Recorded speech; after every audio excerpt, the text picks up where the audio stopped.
I didn't notice that I had a visual impairment growing up. My parents knew it from an early age when I started to see and couldn't find a marble on the floor. For me, it really started to manifest itself when I became more independent. I realized I couldn't see at night. I just couldn't see at night, and that was really problematic. So that I would have to get home before it got dark, or if it did get dark, I was okay because I was in my neighborhood, but I'd have to be extra careful, especially if I was riding my bike down the lane when it was getting darker. RP stands for retinitis pigmentosa, and that term actually names a group of related retinal diseases. The retina is that tissue at the back of the eye. It's like film inside a camera. And what the retina does is it turns light energy into the visual signals that we see in our brain. And retinitis pigmentosa causes degeneration of those parts, those elements of the retina, which are called the photoreceptors. And when those photoreceptors are lost, it causes irreversible loss of vision. It's not like when you get a cut on your skin or a burn. Very mild burns or cuts on the skin, they can heal because the skin has a regenerative potential. But the retina inside our eye is brain tissue. And just like brain tissue in a stroke, after a stroke there's very little regeneration that comes from within the tissue. And so when the eye is suffering from damage, a degenerative condition, whether it be RP, whether it be AMD, age-related macular degeneration, or many other types of blinding eye diseases of the retina will not heal itself and regenerate its own visual function. And almost invariably, it causes loss of those photoreceptors. People would notice me on the street and would be kind of perplexed about the fact that here is a nice friendly person who would always be amicable with you when he knew you were there, but wouldn't wave at you like 10 or 20 feet away because I wouldn't be able to see them. So that kind of thing would happen. So I was thought of as a bit of a snob in a way, unintentionally, which I always found was kind of hilarious. From my physician side in patient care, I see all of the time the devastating impact that eye disease has on a person's quality of life, their ability to function, and I find it incredibly rewarding to be able to work with patients during some of the most difficult times of their life and help them develop strategies and help to apply therapies to try to get them back to a better functioning state and hopefully restore vision.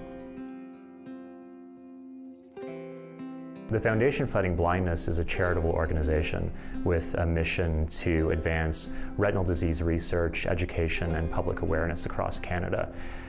To date, it has invested over $30 million in vision health research with a focus on restoring hope and sight for those who are affected by blinding eye diseases. The Foundation Fighting Blindness, I knew about them when I moved to Toronto. I'd heard about them. It was actually originally called the RP Foundation, so it was many, many years ago. I wasn't involved with them then. I think I started going to the conferences when I still had a fair amount of sight. The focus initially was on retinitis pigmentosa. And what the researchers found, the researchers that were funded by the organization over the years, what they found was that the science and the therapeutic approaches that were relevant for RP actually applied more broadly across the spectrum of retinal diseases. The retina really is that final common pathway for light signal that enters the eye to be directed to the brain.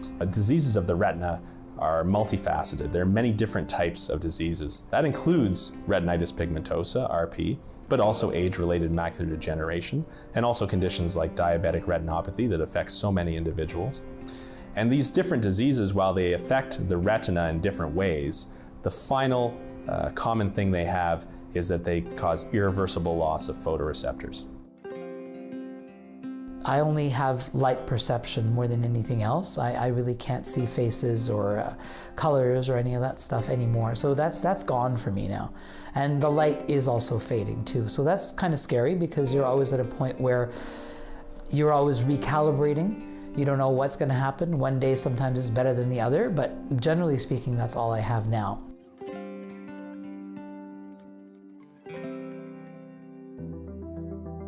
The research that's taking place today is absolutely incredible.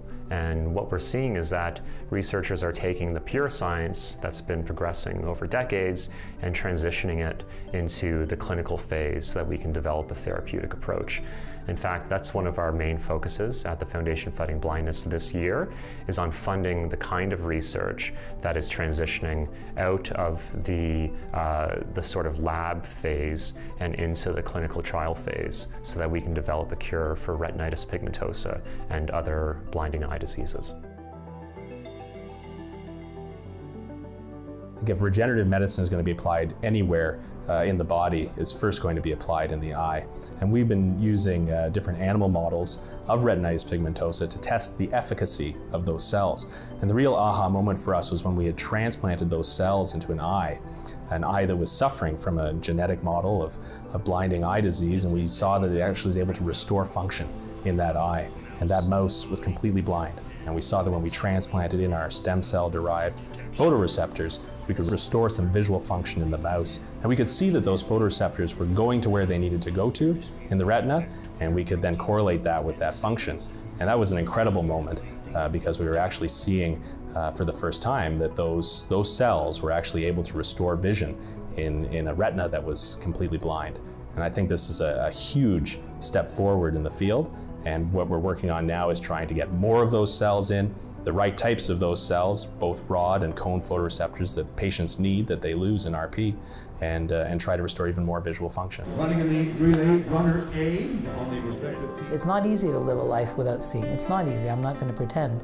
I have those moments of sadness and thinking, oh, why me, why me? But then when I think about all the beauty that's out there, I think I'm grateful to be able to have a day to live and to breathe and to find the beauty in life. I'm really inspired by patients' journeys to how they get there to see me in the clinic, and I'm inspired by the challenges they face and also how they overcome those challenges.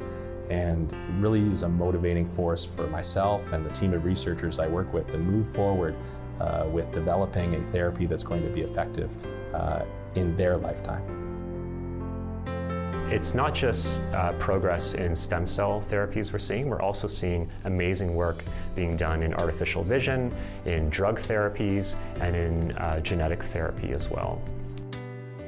We've been working on using stem cell-derived photoreceptors to replace those photoreceptors, but we've also been working with stem cell-derived pigment epithelial cells, RPE cells, which are currently in phase 1 and phase 2 clinical trials, and testing their efficacy in combination with the photoreceptors, because in many types of disease, including age-related macular degeneration, both cell types are lost.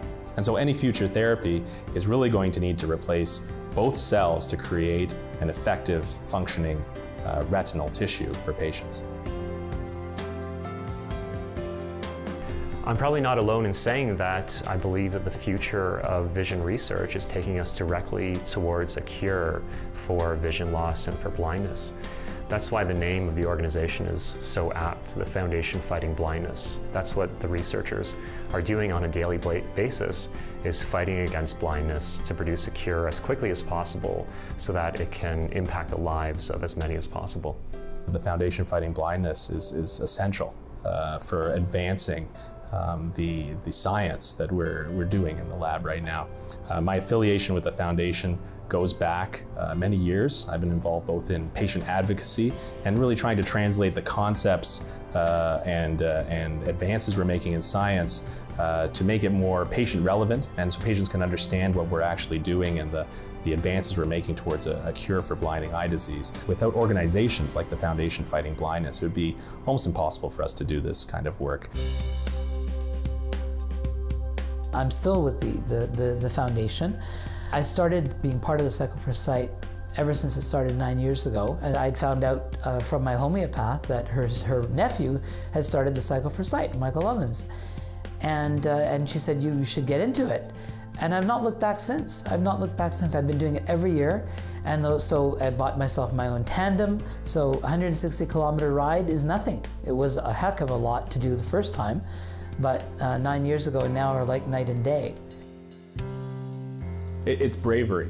It's courage. I mean, to be able to go out there and accomplish what John Tomasino accomplishes by participating in marathons, by getting out there. So many patients need to be inspired by stories like that, need to hear about stories like that, to help them understand that there is hope to be able to function with their disease. I just sort of sit back and watch in amazement as those who are blind and partially sighted do things that, you know, I, as a fully sighted person, would consider pretty incredible to achieve. It hasn't stopped me, and I think I owe it greatly to my parents, because even though I grew up having RP, when things would happen, they would say, "What, can't you see?" And I'd say, "No, I can't," but it didn't matter. They didn't take that as an excuse. So I kept going. I kept just doing things, and to this day, that's the way I am. I haven't stopped, you know, and I'm not going to let RP stop me from doing what I want to do, and that's basically it.